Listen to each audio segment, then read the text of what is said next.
Hi, I'm Kerry and this is What This Week, where I talk about what I've been reading, what I've been listening to, what I've been filming, what I've been watching, and anything else that feels relevant to share. I haven't done one of these for a while and I'm not going to fill in everything that I've read between the last time I did one and now. I'll just pick up where I am today, if that's all right. So starting with what I have been reading. Two books I finished recently. I read Intermezzo by Sally Rooney. Am I the only person on the internet that hadn't read this? Quite possibly. Yeah, it was good. I thought it was really good. It's about two brothers and we start the book at the loss of their father. The father dies and the two brothers kind of navigate their relationship with each other and their own romantic and sexual relationships. And it's, you know, beautifully complex as per Sally Rooney's writing. I have had a bit of a revelation about me and Sally in reading this book, because I really rate her books and enjoy them. I don't love them. I'm not, you know, a die-hard Sally Rooney fan, and I was trying to kind of think like, why not? Like, what is it? Because really, on paper, this should be, you know, right up my street. And I think the difference between what Sally Rooney does and what I love is this. She writes relationships incredibly.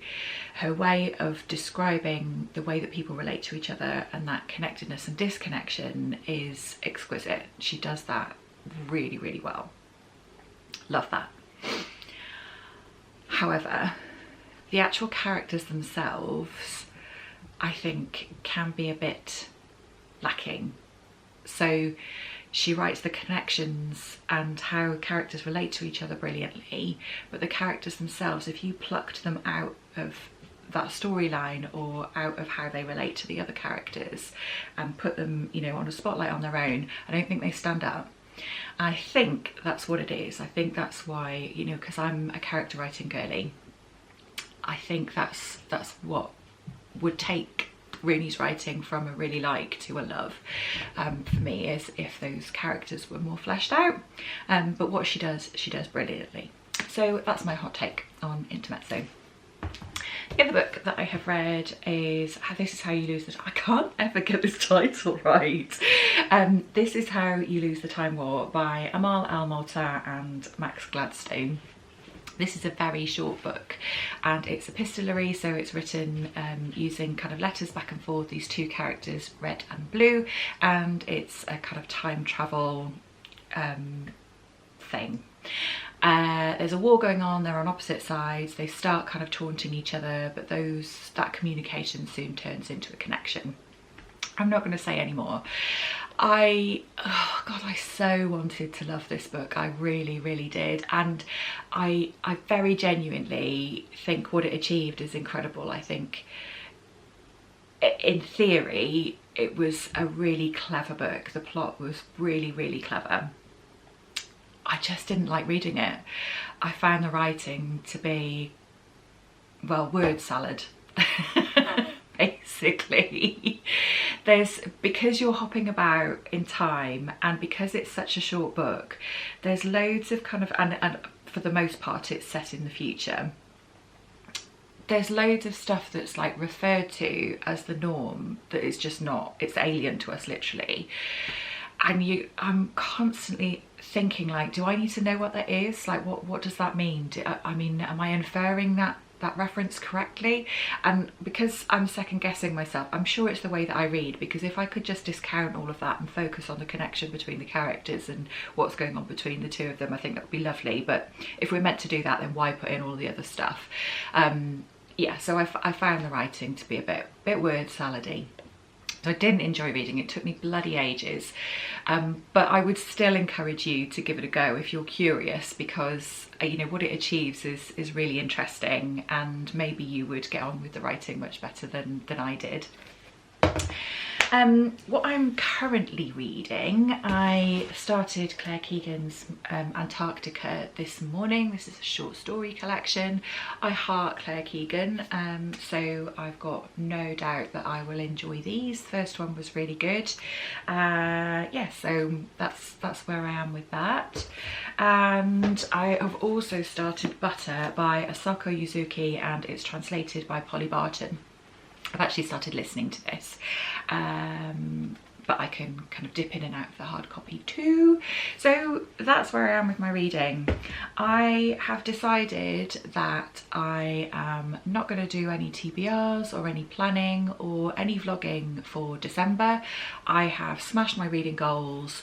I have had a really lovely time reading a couple of different kind of organised book groups and stuff over the last couple of months, doing readathons and things, but I'm really craving just doing my own thing and looking at my shelf and picking up what I fancy. So I'm gifting myself that for December, just kind of like a bit of reading from by whim. So that's how I picked up these two next.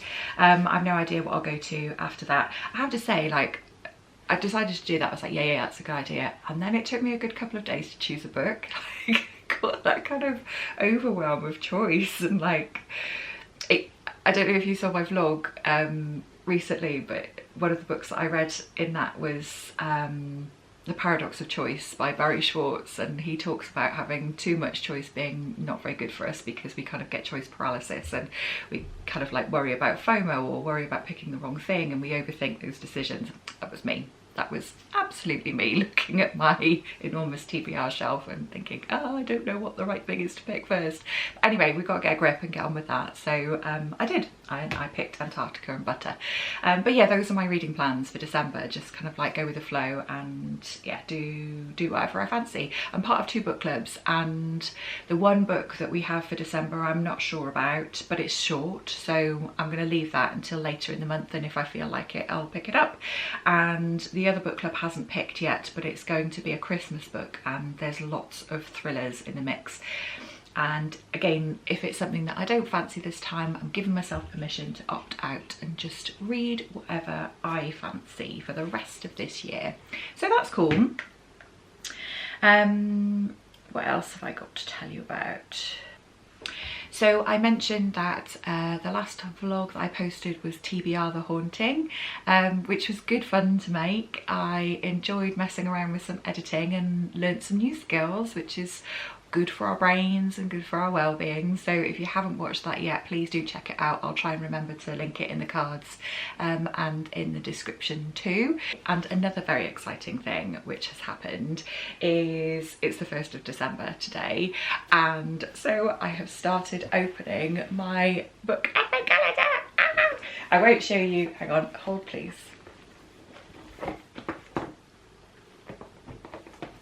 So this is what the books look like in the calendar. I've opened day 1. I'm not showing you what I got because I'm filming a separate vlog where you will see all of the days that I opened. So that will come out at the end of the month, obviously, once I've opened all of my prezzies.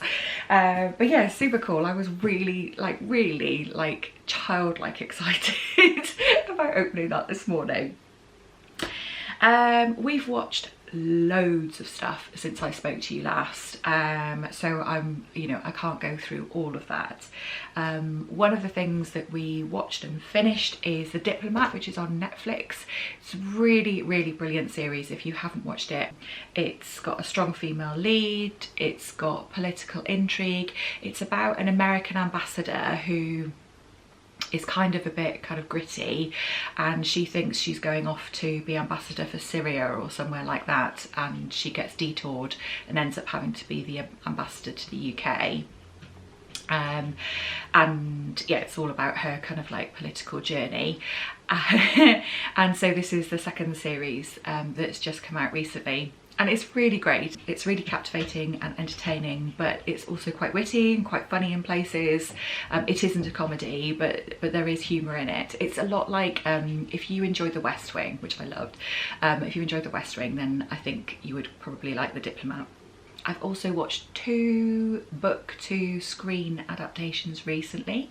The first was The Colour Purple, which was gorgeous. I thought it was an absolutely brilliant adaptation of the book. I read and loved the book, and I've watched the Whoopi Goldberg film and have now watched the more recent adaptation, which is like a musical version.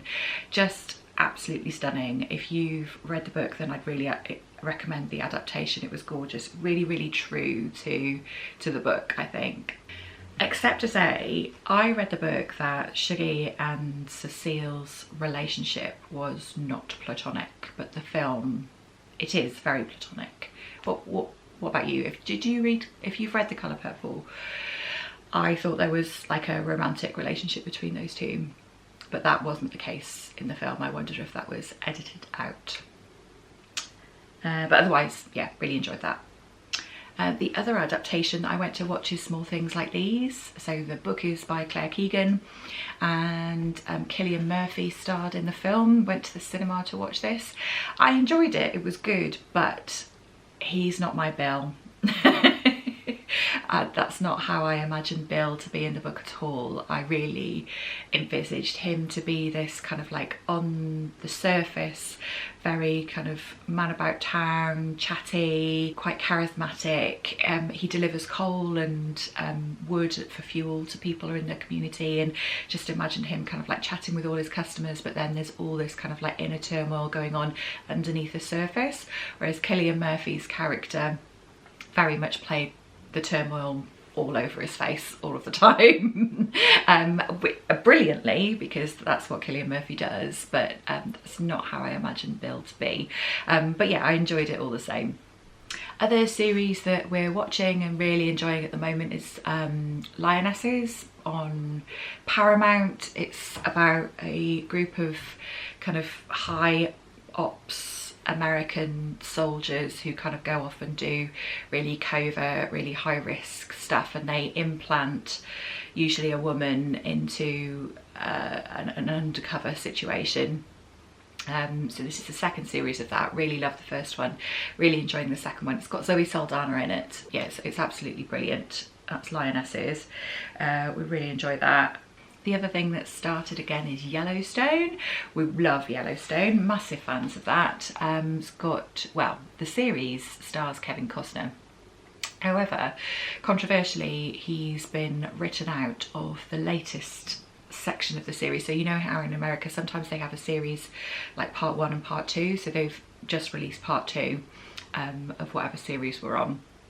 And they've written Kevin Costner out because of writers' strikes, I think, that were going on in US when they were filming. So yeah, that's a bit of a shame, but all of the other characters are brilliant too. So yeah, we're super into that. And the other thing that we're really loving at the moment is Day of the Jackal with Eddie Redmayne. There's a new TV adaptation of that, and it is fantastic. He is so good. It's super violent, so if that's not your cup of tea, then maybe dip out. But yeah, the two leads, I'm not sure what the actress's name is, are really brilliant. It's very exciting, and we look forward to watching that every time a new episode comes out.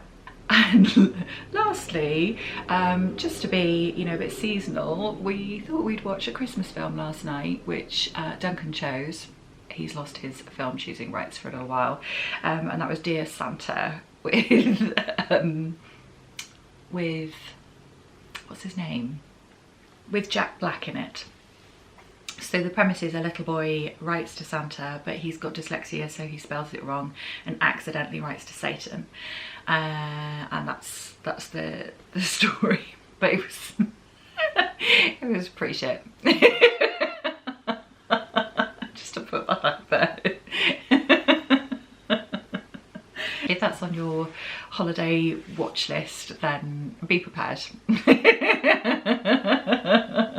We watched all of it though. I mean, yeah, it was, yeah, not good.